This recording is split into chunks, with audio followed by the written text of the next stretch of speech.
Hey, welcome back, everybody. You're listening to another installment of the NTC podcast. This is episode 113, and this is sponsored by Sports Business Classroom. I'm your host, Aaron Washington.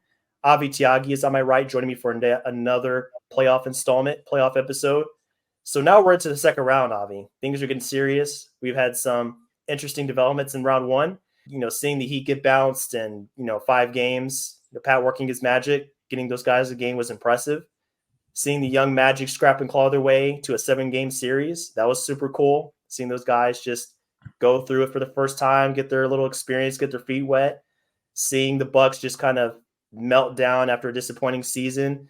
So many storylines in the first round were really interesting. But now we're getting into the second round, so things are really getting serious. We're seeing some serious contenders kind of emerge. One of them or a couple of them maybe we didn't anticipate going in.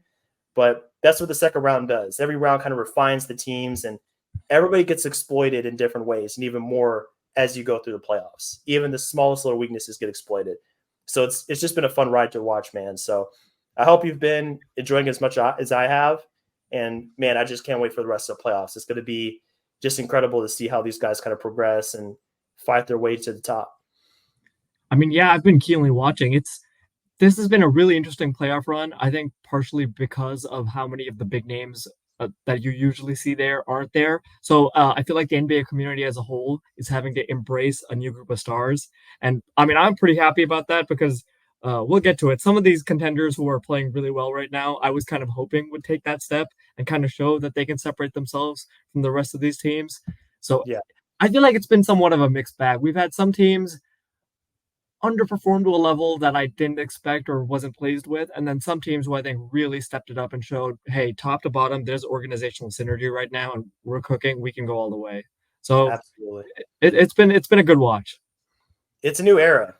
Yeah. No more LeBron, Curry, KD for the first time in what seems like forever. Those guys are in Cancun and replaced by Ant-Man, replaced by, the hungry Thunder, just making their mark. These guys, like the young guys are stepping up. So it's really fun just to watch them take their place in the NBA. So, Brown and Tatum aren't that old either, and yet everyone treats them like yesterday's news just because of how many of these other teams are so much younger. It becomes so easy to forget that Tatum and Brown aren't even 27 yet. Yeah, seriously. Like, it's Yeah. easy to forget that. But, I mean, they're still in the prime of their career. And like the Thunder, they're one of the youngest teams we've seen at this stage. So just a ton of credit to them, and we're going to get to them here in a little bit. But to start things off, I think it's appropriate that we look at these two teams first because you just mentioned continuity, guys just being together, being on the same page. So if we're talking about that, it's only right that we start with the Pacers and Knicks series here in the Eastern Conference semifinals. Both of these organizations this year have really just kind of connected on a level that's super impressive to watch. You look at what the Knicks are doing right now as a unit. It's incredible the way they're fighting, the way they trust each other, the way Tibbs is just trying to run these guys into the ground, playing all these minutes. It's just incredible, man. It's like what you see in the regular season just amplified another level. Like you go back to that first round against the Sixers, and Josh Hart had 53 minutes in an overtime game. Like he played an entire game, 48 minutes plus 5. It's just like mind blowing to see the load these guys are taking on every night. Don't forget that Bulls game 82. Don't Yep. forget that. Don't forget that overtime game. We had a podcast, I think, just before the season ended, where I actually talked about how many minutes these guys are playing. Like they're playing like mid upper 40s every game for the last 5 to 10 games of the regular season. If we get to the playoffs and Tibbs is like, hey, you thought that was crazy? Just wait until you see how much I deploy you in this series against the Pacers. If you go to game 1 against the Pacers, Josh Hart never subbed out. Never subbed out. I don't think he ever subbed out.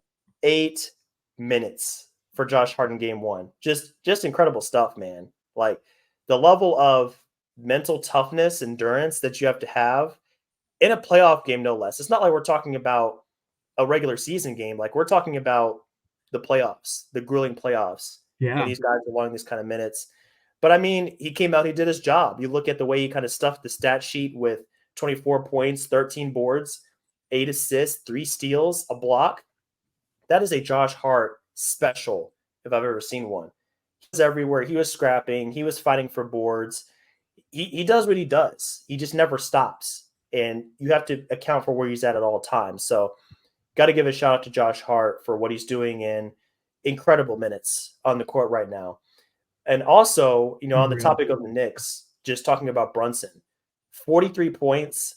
He became the fourth player in NBA history to have 4 straight 40-point games in the postseason. And he dropped 21 in the fourth quarter.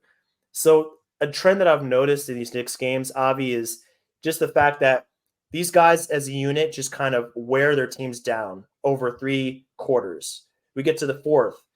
Hey, we just need that little extra push to get us over the hump. Who's going to be that guy? Naturally, it's Brunson, the all-star starter snub, hopefully all-NBA second team guy for this season for the Knicks. Just an MVP type level guy right now, one of the hottest players in the playoffs, doing what he does, carrying the Knicks over the finish line. So he was also super impressive. But I want to also take a look at the front line for the Knicks because we had an interesting story drop. I think it was yesterday. Mitch Robinson will miss the rest of the playoffs with an ankle injury. Dude, he can't catch a break. Like, he's playing limited minutes, and he still couldn't make it through a playoff run healthy, which is really, really him and Robert Williams, man. Him and Robert Williams, same draft class. It feels like their careers are kind of going the same way. Excellent centers, limited offensively, but they offer you a lot in terms of offensive rebounding. Robert Williams gives you a little bit more as a passer. But you just have these monumental centers. You know what you're going to get out of them. They'll always give you plus minutes as rebounders and as defenders. But just so many injuries, it feels like they're always in and out of the lineup. And it feels like over time, it makes you wonder what the trajectory of their career will end up being. Just because a vertical spacing center, if he starts getting injured a lot and starts losing some of that bounce, what's going to happen? So yeah, it just sucks. I hope he's able to come back and be 100% again. Me too, because they really could use his services, even in a reserve role, playing like 15 minutes or something. Like, it's just so nice to have a player like that. I mean, like you said, he's not going to offer a lot of scoring, but his energy is infectious. He's gonna block shots. He's gonna be a great rim protector. And against an offense that's as supercharged as the Pacers, like, that's super useful to have a guy that you can play like that. So now it's going to be more Precious Achiuwa minutes in the absence of Mitch Robinson, I would assume. And I think they're going to lean even more on Hartenstein, which is why I also think, well, we have plenty of time in the offseason, but I think it's going to make it even more imperative for the Knicks to really buckle up and pay Hartenstein what he deserves. Because he's been awesome. They are completely dependent on him now to be a proper center. Like, Precious Achiuwa is kind of a makeshift center. Hartenstein and Mitchell Robinson were their proper centers. And if Robinson is compromised or you can't really count on him to be in the lineup game to game, you need Hartenstein long term. Exactly.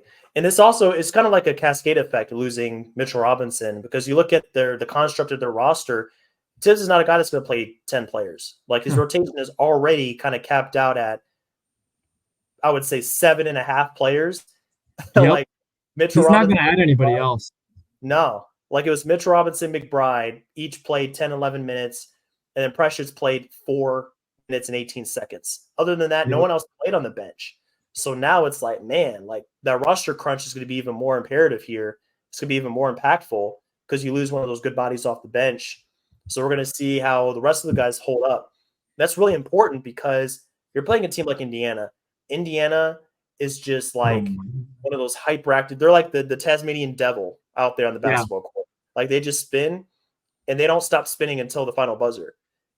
Their pace is incredible. The way that Halliburton has been leading them all season, and how these guys are running, and the ball is moving at all times. Like, you look at their offense in the first round and then in game 1 against the Knicks, they're always in attack mode. The ball doesn't stick.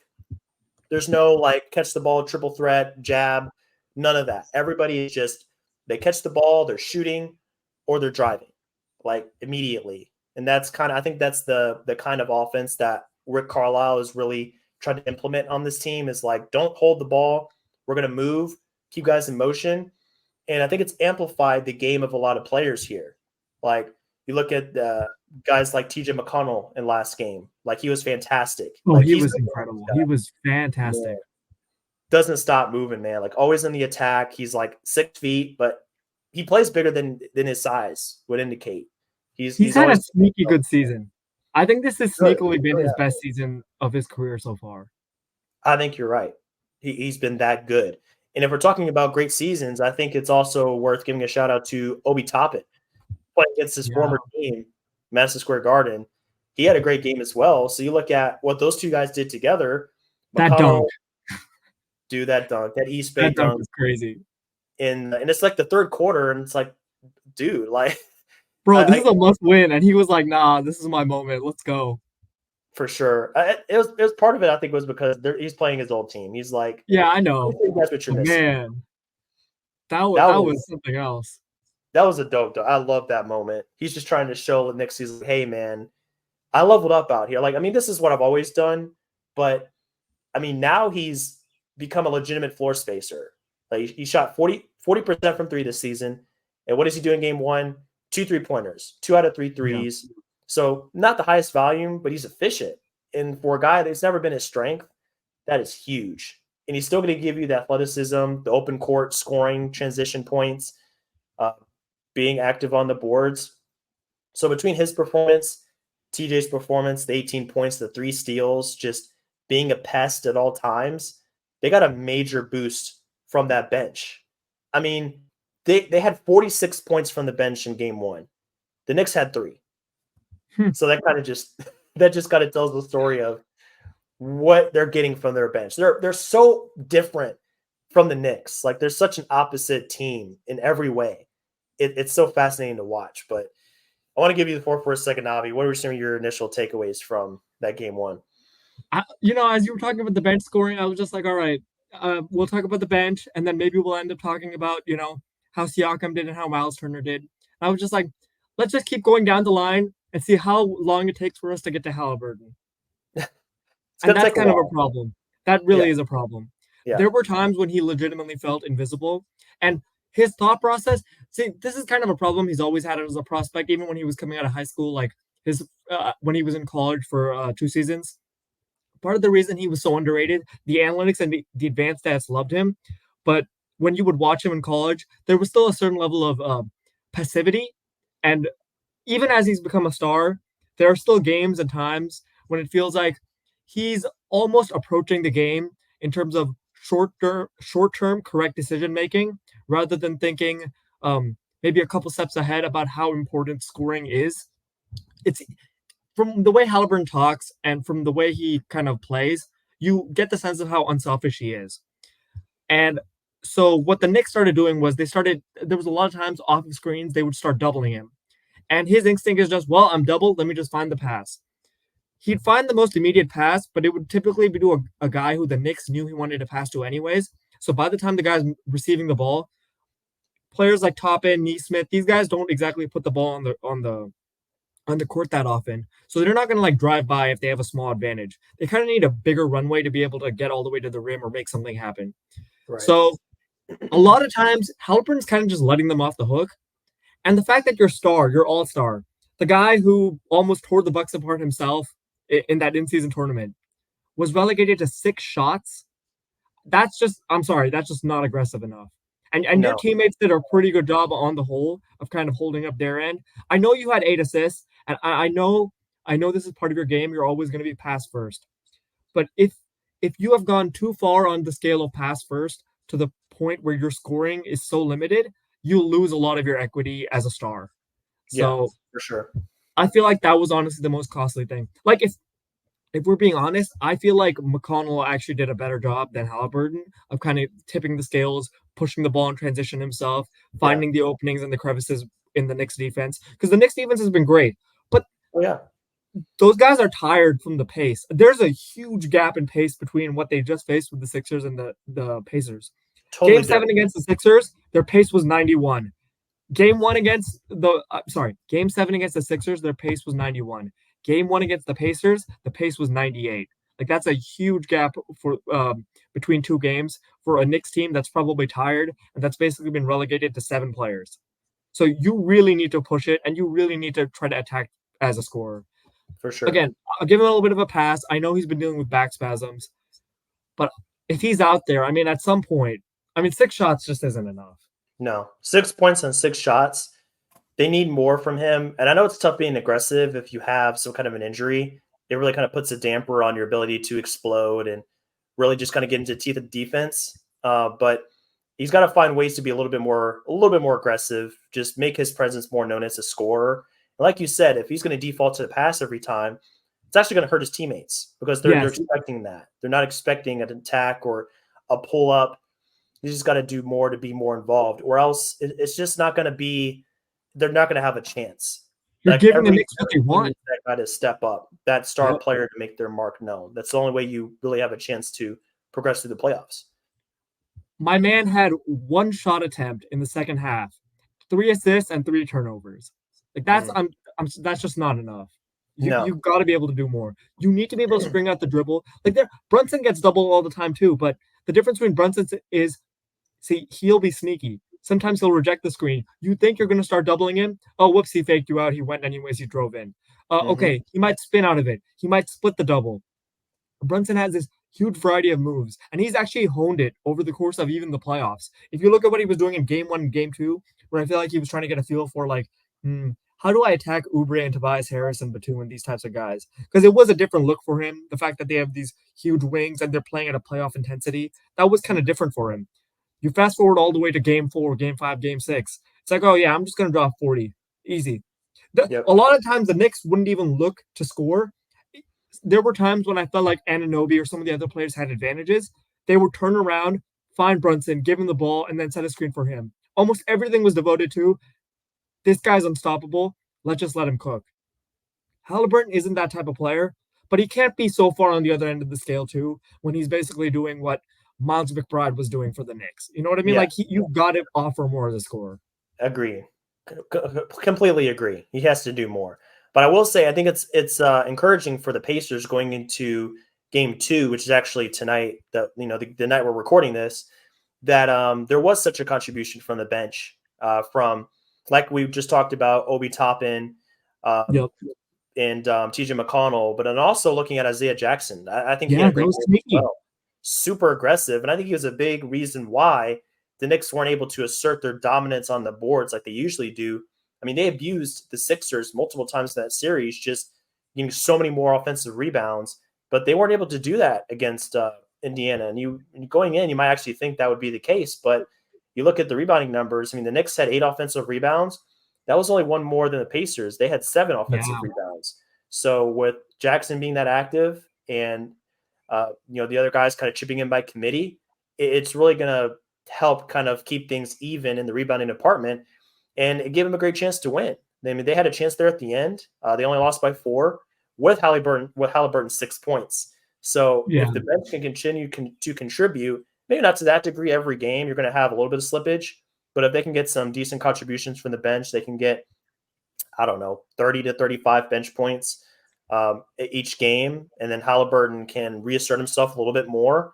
I mean, they're going to have a great chance to push this to be a long series. Yep. And they won't have any phantom calls against them as well, so that'll help too. That'll probably be like a 5-point swing right there. That always helps. It always helps when the ref knows what a kickball was and what wasn't. Right. No, exactly. There are some questionable calls there at the end for Yeah. sure. But regardless, the Pacers had a great game.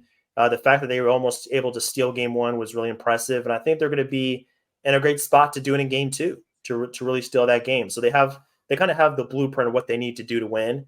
It's just about a little bit better execution down the stretch and getting a little bit more from their all-star, and they're going to be in good shape. So the next series we're looking at here is Wolves and Nuggets. Now, this has definitely been – the outcome has been a little bit different than I was expecting. Going into this series, I had the Nuggets winning this series, Oh, you but I had did? it at Okay. 7. Oh, 7 okay. games. Not on track for that so far, just to kind of put it plainly. I mean, where to start? We go back to game 2 here.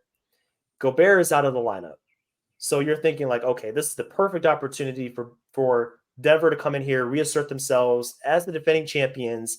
One less defender. The defensive player of the year is gone. So, hey, this is our chance to get back on the board, make it a 1-1 series, get a little bit more breathing room. Man, it couldn't be farther from the truth. Like, it was actually the opposite.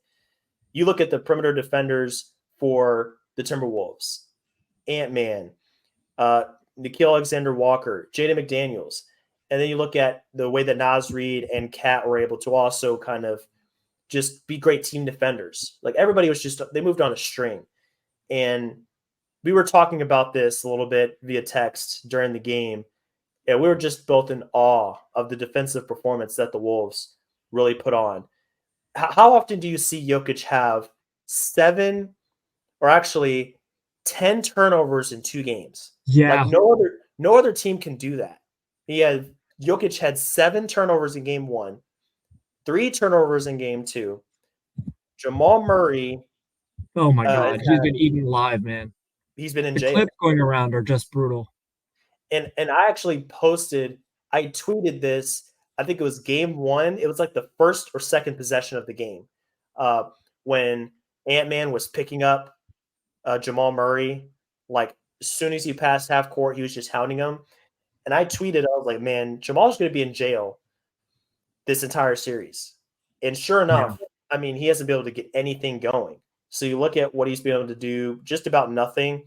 Jokic and Murray combined to shoot 8 for 31 that last game. I think Murray only had 2 field goals in that last game. So the fact that arguably the best playoff tandem in basketball was locked down essentially the entire game, that's incredible. And then the team numbers, the Nuggets had 35 halftime points. They finished with 80 points. I mean, I didn't see that coming whatsoever going into this series. But man, I mean, everybody just chipped in to such a great degree for the Timberwolves to make that happen. And it wasn't just defensively. I mean, Cat had 27 and 12, 3 threes, 2 blocks. Ant-Man with 27 points, 2 blocks, hyper aggressive. Actually, no, so I'm sorry. 2 steals for Ant-Man, 2 blocks for Cat. Naz Reid chips in with 4 threes and 4 blocks. Man, that's just such a luxury to come off the bench. And I think the Nuggets they're going to run into an issue similar to the Suns. It's like, man, you just don't have the bodies. Like they lean so much on Jokic and Murray. If these guys are off, there's no support from the bench. I mean, you look at what they're getting from Peyton Watson, pretty much nothing. He's not being respected whatsoever on the basketball court. What a shocker. It's not like Right? it's not like we were talking about that in February and March and the first round, that the Nuggets desperately need a bench and don't have one. And wow, look at it. They still don't have a bench. They don't. I will say they did get a decent performance from Justin Holiday. He had a miraculous resurgent performance with 13 points and 4 threes. But other than that, nothing. And your starters have to be like A+ just to have a chance. And that just wasn't the case. So Timberwolves really asserted their will. They got a little bit of something from everybody. Nickeil Alexander-Walker picking up full court, giving Jamal Murray nightmares. Man, like just incredible performance from the Timberwolves. And their leader, Ant, is leading the charge in a big way. They kind of follow his lead. I also tweeted this. Like, if you have your star player that's able to just really lock in on defense and hound guys full court, everybody else is going to follow their lead. They're setting the example. So everybody else just wants to get on the action on that. But see, that's what actually makes the squad different. I kind of disagree almost on that. The way this team plays defense, on defense, it's almost like everyone is a leader. Like on some teams, you will see a spike in energy when the main star or the main player starts picking up their tempo, picking up the energy. You see it all the time with the Mavericks, or you see it with the Pacers. When Halliburton or Doncic start getting into a flow offensively and defensively, the entire team seems to coalesce around them. The way the Timberwolves are working, Edwards is just giving his 100% all the time, and he's been doing it for most of the season anyways. Yep. So it's almost like inbuilt into all of them that we're all going to give her 100%. So even if Edwards has an off game, which I'm sure he will at some point, like this is kind of outrageous the way he's been playing. But if he has an off game at some point, even with the mid-range, even with the three-point shooting, I don't think the way he plays, I don't think that's going to impact his effort on defense, and I don't think that's going to impact the team anyways. Just one more stat on the Gobert thing. Gobert, they kind of established as the leader of their defense. Like he's the person who they consider responsible for bringing in a defensive culture. What if I told you that even without Gobert on the floor this season, the Minnesota Timberwolves had a 110 defensive rating, which would still be first in the league. Doesn't That's how good surprise that me. Timberwolves defense is. That's how excellent it was even in the regular season. And then in the playoffs, they completely stepped it up. The biggest change they've made, I mean, I thought the Timberwolves would win this series in 6. It doesn't look to me like it's going to go 6. The biggest change they've made, in my opinion, from the regular season, even game 82, where again, I remember Beal just getting free shots, whatever he wanted, get those scoring numbers up. The difference between that game 82 and all the games before it, even the regular season when the defense was excellent, and now is the full court pressure. The Yep. the amount of energy that they are willing to expend to just bother whoever they face, from even getting up into their full court and getting up near their basket, like into the half court setting, it's ridiculous. That's part of the reason Jokic has those turnovers. Even someone like Naz Reid will be pressing up on Jokic 75 feet down the court. Jokic doesn't even get a chance to make some of those outlet passes. He doesn't get a chance to do anything where he can initiate the dribble, because Jokic is a great player, but he's not exactly a handle god himself. Yeah. So when they try handing it off to Jokic from that distance, against most teams, he'll have the comfort of just being able to like slowly pound dribble his way into the set. No. Not against Naz Reid, not against Karl-Anthony Towns. They're forcing him to pick up his dribble and find a passing angle, and typically it's not there. And then what they're doing to Jamal Murray is just violent. It's just brutal. Crazy. I mean, Nickeil Alexander-Walker and Jaden McDaniels might be in this man's dream.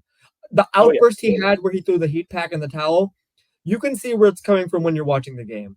Like, this is a man who's never been so frustrated in his life, and I don't think he realized that he was capable of being impatient. That was the game when I think he learned something new about himself. Like, hey, I am capable of being impatient, and I'm capable of getting cooked by these elite athletes who have just mastered the art of defense. Oh, yeah. I was going absolutely crazy during that first half. They held the Nuggets without Gobert, who really is their DPOY. They held the Nuggets to 35 points in the first half. That was incredible. I couldn't believe it. Pantheon level defensive performance. We're going to be I feel like we should be talking about this performance the way we talk about the 04 Pistons. Like, this is an all-time defense at this point. All time.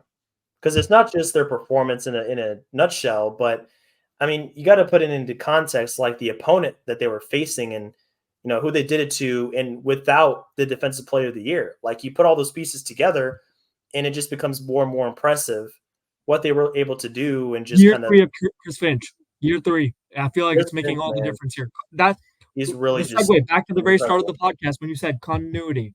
This is the perfect example of continuity. Yeah, they added Gobert, but look what a great defender they've made on Karl-Anthony Towns and Naz Reid. Yeah. I compared to where Naz Reid was 2 years ago when he wouldn't even get on the floor. Even last year, there were times when, I thought he was a dark horse contender for me for Sixth Man of the Year. But part of the issue is he wasn't being trusted to be on the court all the time because he would just foul too much. Yeah. You just couldn't trust him defensively to stay on the court without fouling and keep himself vertical and kind of get those contests. I mean, this series, it's been no problem. I've never seen Jokic have a true shooting percentage under 56%, and that's kind of where we're at right now. I think Cat too, with the fouling thing. Oh my God, Karl-Anthony Towns is a different man. Too. He get frustrated. He would get 2,000 in the first quarter, or he would go down. I think he would also just have a frustration foul because he goes up for his shot and they don't give him a call, so they go on the other end and he just hacks somebody or does something just irresponsible. Like, you see him, both those guys have kind of toned that down to a point now where they can both be trusted in heavy minutes against a great offensive player. So that just kind of just does so much for their defense. Those perimeter guys can still have faith in the back line, even without Gobert. So they can go out and just wreak havoc and trust that, hey, if something does happen to us, we still have a good amount of back-end help. And that's where all those rotations come in. Like, you see the ball moving for Denver, and they're moving on no advantages created at all. Just nothing. It helps to have Conley. I'm so glad they made that trade for Conley. This team would never be the same without him. He's totally different. On the backside, this man knows where to be at all times. Anytime they try to swing the ball into the corner, like, hey, whatever, we're not getting any of our primary action, just swing it to the corner and have the guy try some contested three. Conley's just not even letting him get it off half the time. Like, just top to bottom, their entire rotation. Oh, Gobert's gone. Okay, we'll just stick in Kyle Anderson. He'll give us almost a triple-double. He'll play excellent defense as well. We'll be fine. It's just we'll be fine. Just they don't miss a beat. They don't miss a beat. That's the key of great coaching Yeah. and continuity. If you take out a guy that's that vital to your team, you put in a bench player and you don't miss a beat. And the other thing is, it almost seems like as the game progressed, they got more and more uh, just intentional and strong with their defense. Because a lot of Oh, times yeah. you see a team kind of start strong and then kind of tail off. And They've then, been making their hay in the second quarter of all these games. yep. That first quarter is when their opponent tends to feel like, oh my God, what is this? And Mm-hmm. you think that they're going to start making a run. And in the middle of that second quarter, up until halftime, that's when they just completely stifle whatever attack you have. Like they Yep. just gain steam. You think that you're being able to attack their defense with more reps and kind of getting more data points to try to assess what their weak points are. In reality, they're figuring out how to attack you better. Oh, yeah. You see it It's as the game goes along. It's like, hey, we got your number. We're going to yeah, exploit you. We know that you don't have the 1 through 8, 1 through 9 kind of contributions that we have. So if we cut off the head of the yeah. snake here, it's over. There's no chance. Monte Morris is like their ninth man, and Right. oh my God, the Nuggets must be missing him so badly right now. Like he Seriously. hasn't even been that great, but for No. the Nuggets, he would easily be their sixth man right now. That was He the was, other thing. They're really missing Bruce Brown. They need yeah, someone who can push the ball in transition before this Timberwolves defense can kind of get set. I mean, it probably wouldn't help that much anyways, just because of how much more athletic the Timberwolves yeah. are. But at I least think it would be it's, something. At least yeah, you're trying something. Without it would Bruce help Brown, for they sure. don't really have anybody who can do that right now. Nope. And also, I mean, Jamal Murray he's so vital, but it doesn't look like he's at 100% right now. I think the calf Yeah, is giving him fits. So that paired with the defensive pressure, it's leading to just crazy inefficient games for him. So he's just trying anything to get going. He can't get any traction. there's just So nowhere to go. He's getting there, swallowed. yeah. The So I same way think we that's why. described the Suns. But the difference between that, I don't know how to explain. Let me think about how I'm going to say this. With the Suns, I felt like I was watching them get swallowed between the rim and between the 3 point line. Like they were just Yeah. getting crushed into that tiny space where KD and Booker like to shoot anyways. But now, Mhm. even those shots are contested. They can't get their shots off against Gobert and McDaniels. So Right. that was rough. The Nuggets, it's not even like they're getting squished into a place. They're getting flattened across every part of the court. Hmm. There's no squishing here. There's no boa constrictor action. It's just straight up. They're getting smushed at the rim. They're getting smushed in the mid range. They're getting smushed at the arc. There's just nowhere for them to No, go. As soon as they make a shot, even if you just try to take the ball out in your half court, you're getting crushed. for sure. It's everywhere. So Yeah, just a game breaking performance from them, 2 straight games. And just because it doesn't look like Jamal is going to be able to really just kind of get back to that level of last year, that's why I think to this honestly, even point, if he it doesn't was, look like they're going to be able to pull this out.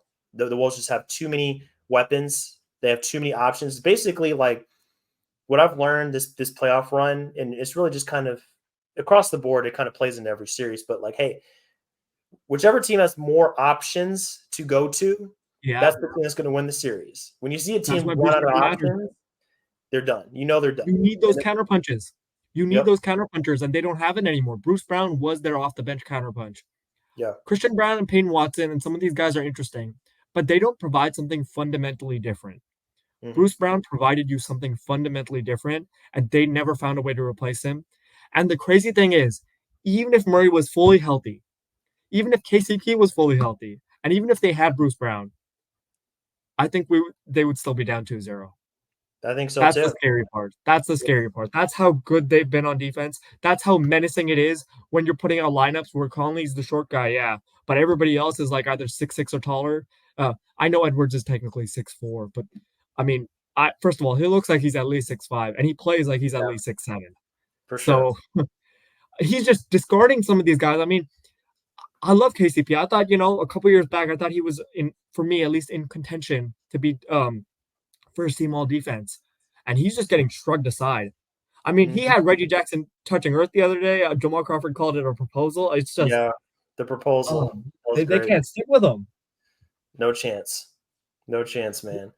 One more stat. I saw it the other day. A Twitter account, not George Mikan. I don't know who runs it, but shout out to you. Apparently, this is the biggest drop in scoring from the regular season to the playoffs in NBA history. It's dropped from I think average offensive rating of 114 to 104, so a 10-point drop. Wow. Yeah, Huge drop, man. Shout out to defense, the baby. Wolves. Defense is back. Defense wins championships. Yes, sir. We're seeing it. All right, so moving on to our third series here. We're getting to a couple of series that just wrapped up game one as of this recording. First one's going to be Cavs Celtics. So this is a series going into where I think most people kind of had their mind made up that this is the Celtics series, and game one kind of proved that point. They didn't do anything to change our opinions of how this series could play out. So, I mean, first off, Derek White, man, we talked about him all year long. Should be in like all-star consideration, one of the best role players in the NBA. Like, he just gets better every year. What does he do in game one of this series? Just drops a casual 25 on 7 of 12 shooting from three. No big deal, right? So he just And comes in here and, handles some playmaking load. yeah, just all year long. It's what he's done. He's been a lethal weapon with the ball in his hands, being an all NBA, all defensive team type guy. Yep. And I mean, this performance from him, it's been all playoffs long. So against the Heat, you go back and look at a couple of those games. Game 4, 38 points. Game 5, 25 points. Dropped 25 again. So that was one of my notes going in. Is Derek White going to be able to continue his dominance offensively? Answer is yes on that one. Here's another answer to a question I got in that game one. Will Jaylen Brown be locked in from the start of the series? Yes, we got our answer on Yes. that one. Yes, sir. Big time. 32 points, 9 of 16 shooting. He came out super aggressive in that first quarter. He looked at the entire perimeter rotation of the Cavs, and he said, I'm going to cook you. I'm going to cook you. I'm going to cook you. It doesn't matter. Like Garland, Donovan Mitchell, Max Strus, he's going to pull fadeaways in the mid post. He's going to get all the way to the rim. He's going to get his and ones. He's going to get pull-up threes. We've seen this from Jaylen Brown before. In my opinion, he's turning into one of the most combustible players in the NBA. Like multiple times in the regular season, like this dude will have 20 points in a quarter, like nothing. He'll drop 30 points in a half. Like he just comes out here just guns blazing, and he just kind of opened up the game from the start for Boston. And this was a game where Tatum struggled. Tatum wasn't his usual self, and it didn't matter whatsoever because they got, again, contributions from all over the court. And another big point for the Celtics I was looking at here going in was what does their presence look like in the paint? Because they lost Porzingis for the series, presumably. So what Yeah, is we can assume that. Yeah. I Yeah. would assume he's going to be out for the series, but I mean that's a big loss for them. We also talked about how important he was for the Celtics, his impact. But it's important. I wanted to look at that going in because the Celtics allowed the fourth fewest shots at the rim and the third lowest rim field goal percentage during the regular season. So Yep. I wanted to see how they defend the rim, what the rebounding numbers look like. Boy, the rebounding numbers were pretty significantly in favor of Boston in that game. What a shocker. 55 to 38 was the number. And tying this into the Cavs really quickly, I think that the Cavs losing Allen, huge hit for them, obviously because he's a starter. But if you think about it, it kind of plays into the hands of Boston in the way they like to play. Not having if they don't have Allen, it kind of forces the Cavs to play more of like a 4-out, 1-in lineup. So for Boston, I mean, like that's where they thrive. More space. They can switch everything. They don't have that regular lob threat that they had in Jared Allen, a great rebounder. Jared Allen averaged 17 and 12 in that first series against the Magic. So you're losing that presence. Okay, now we have to play Max Strus more. We have to play Isaac Okoro more. Hey. Let's not Yes, disrespect that Max Strus over here, okay? Before, sorry. I had to get this out there. The Cavs won that Magic series. I know you were still talking, but with the Max Strus thing, it just reminded me. that game 6 was one of the worst performances I've ever seen by a supporting cast of a star, maybe ever. That 50-point performance should have been enough for the Cavs to have been chilling at home on Sunday instead of having to play that game 7. Yeah. Yeah. That was an absolutely awful performance where the Magic basically said, okay, we'll keep trying to double Mitchell. He'll split doubles. He was doing everything in his power on a slightly bum knee, trying to go through 3 people at times, right? Go through 2, meet a rim protector, and still finish. Almost all of his scoring was being done in the paint because his shot kind of hasn't been going for a couple weeks now, I think partially because of the knee. And just no help at all, except for maybe I would say we got Max Strus, to me, has been the most consistent player so far in the entire for the Cavs in the last game and in the Magic series. I thought he did a fantastic job on Franz. Oh God, I always mess up his name, even though I know how to pronounce it. Franz Wagner. Yes, Franz Wagner. Oh my God, I know how to say his name. It's just the German. It just messes me up for some reason. Yeah, it's tricky. But yeah, he did a fantastic job on Franz all series. I actually think when Franz was able to get his scoring going, it's when he was switched up on mismatches like smaller guards or even on Mobley. I thought he gave Mobley a lot of trouble. He was kind of cooking Mobley there a couple times when they would get switches. But Strus, in my opinion, because he's so strong and sturdy, he's a like-sized player, so he won't give up ground defensively, but laterally he's quick. I think he was actually one of the main keys and maybe the second most reliable guy in terms of someone to step up behind Donovan Mitchell to kind of carry them through. So I actually wouldn't even mind if they played Max Strus more. The problem is they don't have anybody else they can trust right now. Garland looks like a shell of himself. Not his fault. He broke that jaw. My man had to be sipping smoothies out of like a straw for like a couple weeks there, and he lost a lot of weight. Like he's just not the guy he's supposed to be right now. That's okay, not his fault, but let's call a spade a spade. He's not playing like an all-star. He's barely playing like a starter some of these games. Yep. Okoro is the most shot-shy man I've ever seen. Mobley's rebounding intensity wavers from game to game. I thought game 7, he was incredible defensively and as a rebounder. But game 6, I thought he left a lot to be desired, if we're being perfectly honest. I feel like sometimes the entire problem with this Cavs team is another reason why they were getting crushed on the glass. Other than Jarrett Allen, most of their team is filled with guys who, when the ball is up in the air, they kind of get caught looking. Yeah. They're not exactly like a find a man, find the ball type of guy. They don't have that Josh Hart in them. No.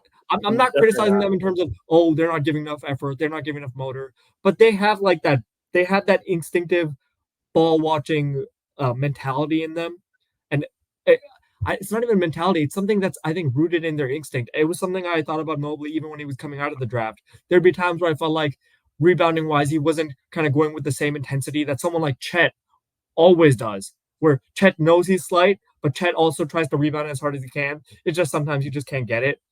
Mobley has some of that too, but that's part of the reason they miss Jarrett Allen is because they need that consistent presence back there. Someone who can always block shots, always give you rebounds, and give you a little bit extra as a vertical lob threat, which Mobley just doesn't do right now. Mm-hmm. So they need Jarrett Allen, but I mean, I think the way this series was set up, this was like a Doctor Strange situation where he's running through all the permutations, except here, there's not a single one where the Cavs win. Like, I'm sorry. There's not even one. Yeah. There's not even one. They don't have the manpower for it. When they start going with the part of the reason I looked it up in the playoffs, every lineup that had 2 of Mobley, Allen, or Okoro was a negative. Every lineup where you include at least 2 of those players was a negative so far in the playoffs. It's because your spacing is so limited, and with Mitchell not being able to get his shot going, and with Garland not being able to get his shot going, almost all of Mitchell's scoring right now comes from paint attacks. Yep. So when you put 2 centers in there and the guy sagging off of Okoro, it's clogged up. That's why at the start of the series, everyone was like, well, what happened to Donovan Mitchell? Why can't he play like a star? You know, he's really underwhelming in the playoffs. And as soon as Jarrett Allen leaves, and there's even a little bit more spacing, he puts up 2 of the best performances ever, 89 points in 2 games to close out that series. The most, I think, in a game 6 and game 7, I think they said, since Allen Iverson with 90. Yep, Iverson. Like, he had a phenomenal 2-game stretch there. And I thought he wasn't that bad against the Celtics either. It's just, who are they going to toss out there? Like, you can't toss out Marcus Morris every game and expect that level of energy. Wow. He doesn't have the Sam help. Merrill, Sam Merrill, I love Sam Merrill. I love him. I love him. I love him. I feel like if he was on the Heat, he's 3 years away from getting 3 years, 50 million. Like he's that type of sharpshooter, and I feel like he works hard on his game, and he's a smart enough passer where I feel like he can give you some secondary benefits. But defensively, he's completely hit or miss. I don't want to see George Niang play any playoff basketball. I just want to eject those minutes into the sun. I can't believe they were even giving him that many minutes over Merrill in the first place because I don't Yeah. think he was bringing anything that none of their other guys could do. Like, he didn't bring anything that differentiated him from any of the other options on the roster. And I thought defensively, they were just picking at him. Yeah. So He needs to, his minutes need to be offensively, low. offensively, a lot of their ideas I don't see as very creative. I think they use Struce sometimes, all right, with guard to guard screening, but I think mix of personnel and Bickerstaff being kind of conservative, it's just like you're probably going to get outcoached. That roster has like basically 5 all-stars. I mean, I guess 4 right now because Kristaps is gone, but you still have like 4 Yeah. all-stars there. Derek White is arguably playing like the best player for the Celtics this entire playoffs. Oh yeah. Tatum had a bad game, didn't even matter. Doesn't Like, matter. you don't. You're fine. We'll handle it. Don't worry about it. This is not a series. This is a good job, Cavs. You handled the Magic, I guess, but not as well as you should have. It's just a. Just don't have I've enough never been minutes. more disappointed by a team that's made the second round of the playoffs. I'll put it that way. Yeah, because I mean, there's just they didn't inspire a lot of confidence at all. Like at any Oh my point God, in no, the they Magic did not. series, they just had their times where you go back and look at all the numbers. I mean, this is very surface level stuff, but they only hit 100 points 2 out of the 7 games in that series against the They were Magic. outscored in the series by 31 points. Jeez, that kind of tells you right there. I mean, they're kind of dead on arrival going into this Yeah, Celtics series, just with the multitude of two-way players that the Celtics employ, and then you look at the Cavaliers, and it's like you get the defense or you get the shooting, and it's hard to have yes, both on the court. And I think we talked about yep. this one of our prior podcasts, like mid-season, where the Cavs had that crazy run where they won like 18 out of 20 games, something crazy like that. They did, but there was a key difference there. They didn't have Garland and Mobley, but they were able to kind of make do with that roster where they had Mitchell, they had Struce, they had Dean Wade, you had LeVert, and you had Jared Allen. You Yeah, had enough Dean there where Wade hurts. you stick a Coro in there. Like they could actually run an effective 4-out 1-in lineup because Jared Allen is such a good spacer, because him and Yeah, Mitchell have good chemistry, which is actually even a little bit different than him and Gobert had. I feel like Mitchell has better chemistry with Allen than I've seen him have with any other center. So you theoretically, I think there is an avenue where this team could one day be successful, but I think they have to commit to 4-out, 1-in. But they don't have the personnel for that right now. They no. really don't. LeVert, you can't count on LeVert every game to kind of be that starting Yeah. forward or guard, like to give you consistent production. And he only had 4 points last game, which is another problem. I mean, we just talked Yeah, about him as a top 4, 5, 6 man of the year candidate. If he's going to give you 4 points, you're just not going to have enough firepower yeah, to really just kind of tip the scales at all in your favor. And yeah, they just don't have the roster construction if they're missing Allen. Because with Mobley, it's like, yeah, like you said, they're not getting the kind of vertical spacing that they get with Allen. And then on top of that, you're not getting in spacing in general, the traditional spacing. He yeah. had 0 3-point attempts, and he's just not going to – if And he's no not one is scared of a shot. the No one is basket, scared of his outside shot. Outside of the yeah, paint, no one right now is scared of Mobley. he There just were doesn't many need to times shoot the Magic would at just all. sag off of him completely. He'd hit a couple mid-rangers or a 3 or something. The commentator would be like, "Oh, Mobley's heating up," and then he'd just like go like 3 for 10 in his next 10 shots. It's like, Yeah, that's the Mobley experience, basically. So, yeah, it's unfortunate for the Cavs that it looks like they'd be lucky to get a game, it looks like, right now. But it also just kind of goes to show, like, I mean, the Celtics just – they're a different beast. They're completely just so well constructed. And, I mean, it just honestly looks like they're bound for the finals. I don't see oh, them 100%. getting stopped in the Eastern Conference. There's just no team that could stand up to that level of shooting, defensive versatility, the star power, the combination of all those things. Last point, just looked it up. In the regular season, the Mitchell, Struce, Okoro, Dean Wade, and Jared Allen lineup in 230 minutes outscored teams by 23 points per 100 possessions. So that was Not kind bad. of their that was probably their best lineup in the regular season, and that's the lineup I remember kind of carrying them through that January stretch, where it seemed like, Yep. oh, no Garland, no Mobley, will the Cavs fall back? No, they actually got better because this lineup makes more sense. You don't have any hole you can really pick at, and then offensively, Dean Wade is just catching on fire and making enough threes for you that the Mitchell and Strus backcourt can kind of carry that limited spacing, and then Jade Allen gives you enough as a rebounder and enough vertically that you're like, okay, I think I can survive this. Yeah, they can make it work. In Yeah, this series, not so much. Personnel yeah. just isn't there. One more series here, Avi, that we have to cover, and this is going to be possibly the best series of the semifinals here. So we're looking at Mavericks Thunder, a series to where you have two of the top MVP candidates duking it out with their respective teams. Right. Yep. So most likely, well, they're finalists. So I mean, they're obviously going to be in the top three regardless. Shea and Luka are going at it, and game one was interesting for a few reasons. So obviously, you look at the Thunder's performance and what they got from guys like J Dub. J Dub took over in that fourth quarter. He was 4 for 4 shooting, 10 points. So the Thunder's one of the Thunder stars really asserted himself late in the game. He was kind of up, not quite himself most of the game. In that fourth quarter, he really asserted himself. He really did what we were used to seeing from him. And then, of course, you have the Shea performance, 29, 9, and 9, just shy of a triple-double. And he got Classic. to the free throw line. Yep. And he got to the free throw line quite a few times. So he didn't need a super efficient game from the field to get his 29. He got to the free throw line. I think he had 14 free throw attempts. So that's a classic Shea performance, just drawing fouls, getting to the line. But he's not foul baiting. He's not foul baiting. I feel like people always say that as soon as they see a box score and they see, oh, okay, I guess the guy's getting a lot of free throws. He might be foul baiting. No, these were legitimately like Derek Jones, PJ Washington, Josh Green, whoever you put on him.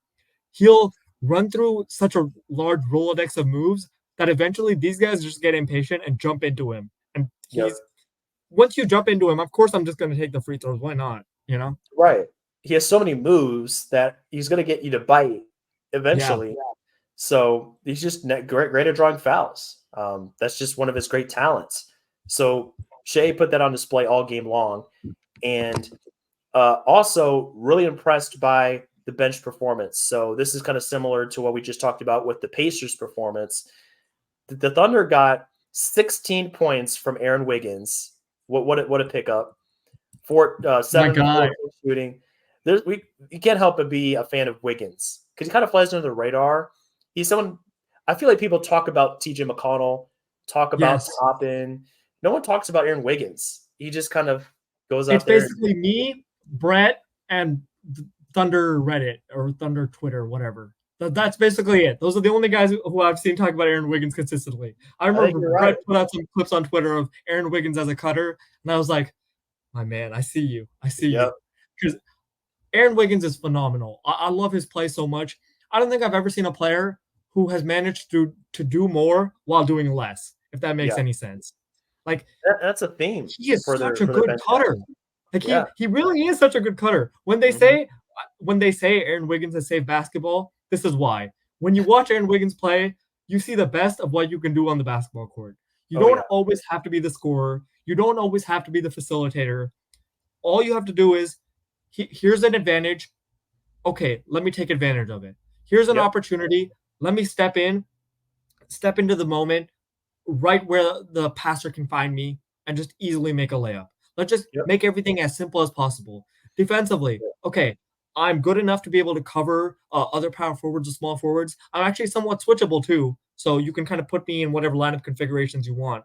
There's times when they've just messed with having Wiggins or Jalen Williams or even Gordon Hayward sometimes at the 5 because Mark Daigneault is that creative and because those guys are capable of pulling it off. And you still get those sneaky flashes. Every once in a while, you'll get a play where Wiggins realizes, oh, okay, they're kind of shading me. They're trying to shade me to the sideline, but I think I can actually make it all the way to the hoop before the rim defender can get to me. And so he'll just go on a straight line drive, and he's capable of some crafty finishes. So every once in a while, you'll get that little spark of, oh, yeah, maybe he can do more than this. That's why, I mean, I loved watching him as the 5th starter. the Mavs' entire plan was to get Giddey off the court. And then it turns out that was a mistake because if Giddey's off the court and Aaron Wiggins is in, that's bad for you. Yep. Here comes Wiggins. Like they come in waves. So it's a little bit of Wiggins. It's a little bit Casey Wallace, Isaiah Joe, Jalen Williams, Gordon Hayward. Yep. Jalen Williams, man. Like you got to give him. He's another guy people don't really like to talk about, but he comes in. He had another great performance. I mean, he shoots threes. He shoots threes. Yeah, almost had a double in his minutes. 11 points, 9 rebounds. So he just kind of comes in and it's like you kind of forget about him for a little bit. But I mean, he's perfectly fine as a backup center. He just plays. And those 9 rebounds are very important. Again, all the coverage of this team has been, well, they're young, they're slight, and they're not that good at rebounding. 9 rebounds from Jalen Williams off the bench there is huge. It helps you overturn a rebounding disadvantage. That's how this team was actually able to get more rebounds than the Mavericks and more offensive rebounds than the Mavericks. It's because everyone has been chipping in the playoffs. Aaron Wiggins, Jalen Williams, and the other Jalen Williams, both Jalen Williams, I guess, have been, I think, the most improved rebounders so far of the playoffs. Like, I feel like with the playoff intensity, they've been crashing the glass harder. It's like when I watch the Thunder and I watch the Cavs, I feel like the Cavs aren't crashing the glass in a way that was kind of annoying because they would just give Jalen Suggs a free runway, and he's basically like a tornado. Meanwhile, with the Thunder, you're seeing this regular season team that maybe didn't rebound that well. There were times when I think on the defensive glass, sometimes energy levels would wane or they would try to leak out. The last series and a half, it's just been like, no, we're all in. Everyone's going back for that rebound. They won the rebounding battle 52-39 in game 1. So, yeah, it's a group effort. I mean, it wasn't just like Chet getting in there. I mean, I think he only had 5 rebounds, but 7 rebounds for him, everybody. But 5 for Jalen Williams, 5 for Giddey in his limited minutes. It's a group Aaron effort. Wiggins at 5. It's just like everybody's chipping in little bits and pieces. Yep. So that was a big reason for, their win. I think going over to the Mavericks side here real quick, it's concerning for them because they're not getting the kind of Luka that we expected. Went into the series. He only shot 23% from 3 in that last series. Obviously, way down from his normal numbers. Definitely not right. 19 points on 6 of 19 in game 1. And it was concerning because I think it was the first quarter. I mean, I think he was contesting a 3-pointer and then came down on someone's leg. And from that point, it was just kind of like it's affecting him on both ends because you see him not moving well on offense, and then when the possession's over, it's time to get back on defense. He's not springing back. He's not getting back with urgency. He's kind of jogging. He's going half speed like all the time. You're not seeing that. It reminds me of Kawhi in the last series, where in game 3, I remember Kawhi. That's what it looked like, where you're seeing this hobbled star. You still want to run the offense through him just in case he turns up, but he's just not looking like himself. He's not. Like, so that's really I thought Doncic's defense was actually pretty good in the Clippers series. It was. I was impressed. Yeah, but in this series, he can't move. He can't move. He has to be hidden. So it puts more pressure, obviously, on Kyrie. And, I mean, he's capable of going off. We saw in Game 5 of the Clippers series, 40 points, 30 points in that series-clinching Game 6, 20 points on 7 of 14 in Game 1. So, I mean, he just didn't have the shot attempts, but he was pretty efficient. But, I mean, man, Kyrie's going to need to do a little bit more. But it's tough because of the personnel he's going up against. Like, the Thunder have a multitude of defenders they can throw at him between Dort and Casey Wallace and J-Dub, even Shea. Shea got a little bit of consideration in that Defensive Player of the Year ballot. He got a few votes in there. And that just goes to show, like, I mean, if your franchise players out here gathering a third-place vote or two for Defensive Player of the Year, I mean, like, he's doing something right on that end. He's got great hands. He's got great size. So you can't discount him as a defender. But overall, I mean, if those two guys can't get it going, THJ is unplayable. You talked about who was it that you said? Georges Niang. You want his minutes shot into the sun? Yeah. I want THJ's minutes shot into the sun. Like, yes, if he's not hitting an open 3, Like he's shooting a three. I think it was one possession. He had a three on the wing, left wing, miss. I think he got it back. He might have done like a pump fake sidestep, another three, clanked again. I'm just like, all right, dude, if you can't hit these threes, you give your team a spark, you're not offering anything else to your team to He's help too them win. volatile, and the floor is So too low. That's why I didn't want him in my gotta sixth go. man of the year conversation either, in terms of like being one of those top 10 guys for that award, because it's just like, Yeah, man, when you're on, you can fool a lot of people into thinking you're one of those like high tier six men players. But if you watch a lot of games of him, the it's games when he's true. on looks great. The games when he's Yeah, off, it's just like you're getting nothing. You're probably getting negative production because defensively he's someone you can pick at with ease. yep. So It's rough. So yeah, that's a huge point for them. So I think the THJ was concerned those minutes. Luka's minutes were concerned with his health. Not having Maxi Kleba is a concern yeah, as well. Not having that another spacer, that another five man that can give you a little bit of, as far as rim protection and then also space the floor. So now you're Lively, Gafford, sometimes even Derek Jones. Like I know Gafford had a lot of blocks, so you really felt his paint yeah, presence at times like with the big 5 blocks, blocks. I think. Yeah, But there were times they were just going to double Luca off of whatever set they were running and hope, like, all right, let's see if your big man can beat us in a 4v3. Their yeah, big man could not beat them in a 4v3. And yeah, Maxi Kleba, I don't know how much it would help, but I'd have to think it would be better than the showing we got from the two bigs that game. At least he yeah, was a change of pace. It's something to go to. You at least think, hey, you can't really do that against Maxi because he'll kind of like flare out anyways and he shoots threes. He's not going to be yeah. stuck He's there a like in the big, middle of the lane being right. like, oh, what do I do here? And there were moments when it felt like even Lively, I think for a rookie, he's done a pretty good job on the whole in terms of being a short roll passer, but that Yeah, was not his game. There's a reason they only played him 13 minutes. yeah. And Yeah. I mean, that's going to come with the territory. He is a rookie after all. It's his first playoff Yeah. action. So, I mean, you can't be too disappointed in what he gave you. But again, the Mavericks are already suffering through this issue that we talked about with the Mavericks. It's like your options are already dwindling, even after Yep. one game. THJ is not an option. Lively might not be able to play big minutes. Kleba is not an option in the series. They're sagging off of Derek Jones repeatedly, and he's the Yeah, guy who's set up to technically try to guard Shea, but it's not really working. So, yeah. I will say credit to him, though, because he's had a great season yeah, and shooting has improved. So he can he's hit done a that great shot. job making a name for himself as a starter. Yeah, I would Yeah. trust him with that shot more than let's say like Josh Giddey in space if Oh it were yeah, moving. but the So difference is they can just like be like, okay, we're just not going to play Josh Giddey. Whereas the yeah, Mavs are stuck with we have to play Derek Jones Jr. and hope something they need happens. that size. They need Yeah, that defensive ability against Shea and those other wings. They do have to play him. So it just creates another problem. So now they're already kind of going through this dilemma to where it's like, okay, who do you go to next? You do have Josh Green. I he's think Josh Green inconsistent. has been okay. He's Nothing to write inconsistent home about. offensively and defensively Yeah, for me. he's been okay. And you Yeah, look at Exum, he didn't play that much.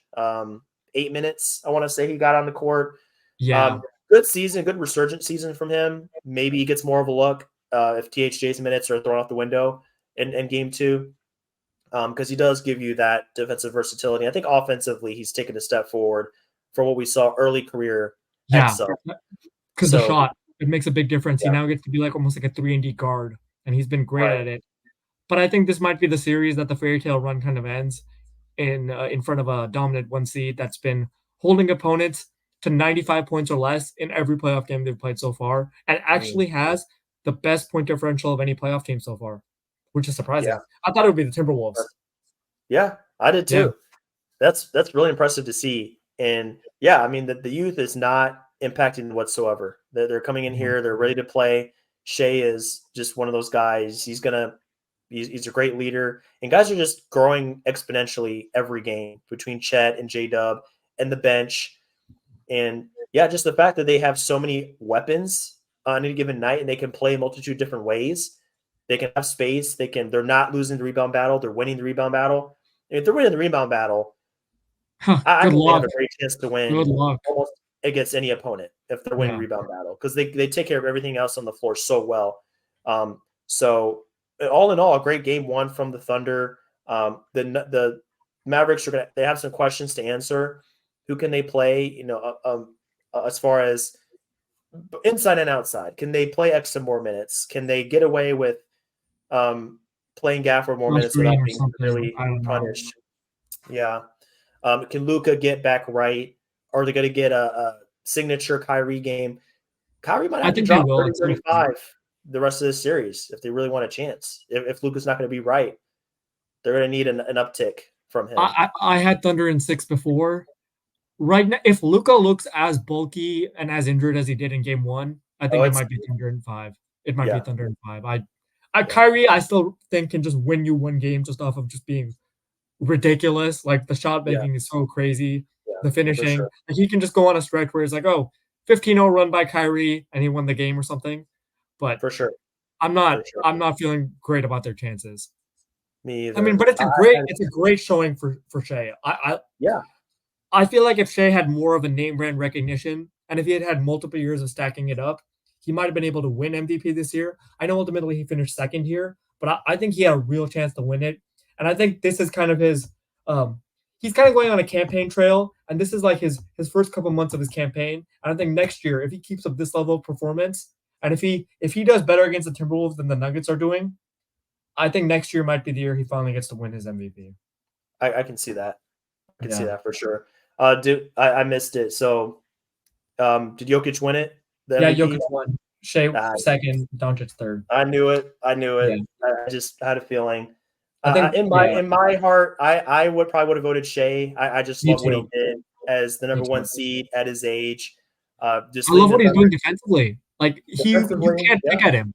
Like, okay, he might not be. I think the steals slightly overrate how good he is as a defender, but I don't think it's by much. I really think he's a really good defender, and he just doesn't show it as much because he's the main offensive player, and you have Dort and you have Jalen Williams, so you're not going to stick him against the primary matchup on the other team. You're not going to have him guard Doncic every time, but when he does, I feel like he's actually pretty good.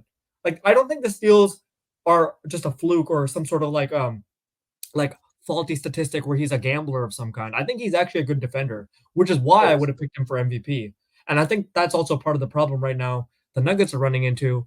It's that Edwards can just pick on anybody, and then if they're playing drop or hedge with Jokic, that just doesn't impact him at all. So I would have voted for him for MVP, but I can see why Jokic won.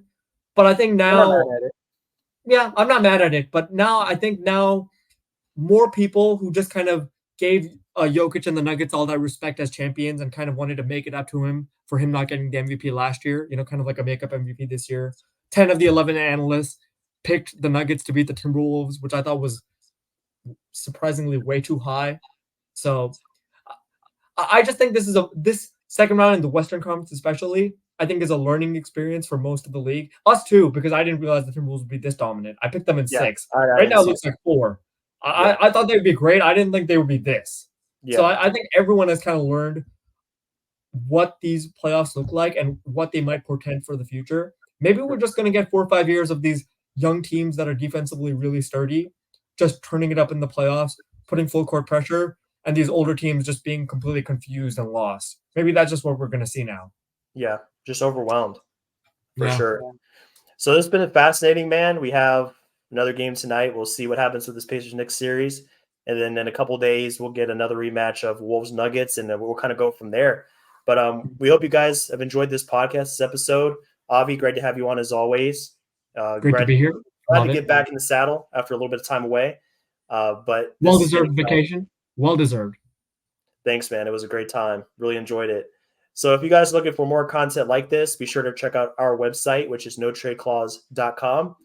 No Trade Clause, one word, Instagram, No Trade Clause, No Trade _clause on Twitter is where you can find us and more of our content. So there's a lot more coming. We have more playoff games to come. So stay tuned in. We have more content coming your way between now and the end of the season. We're going to have a ton more coming.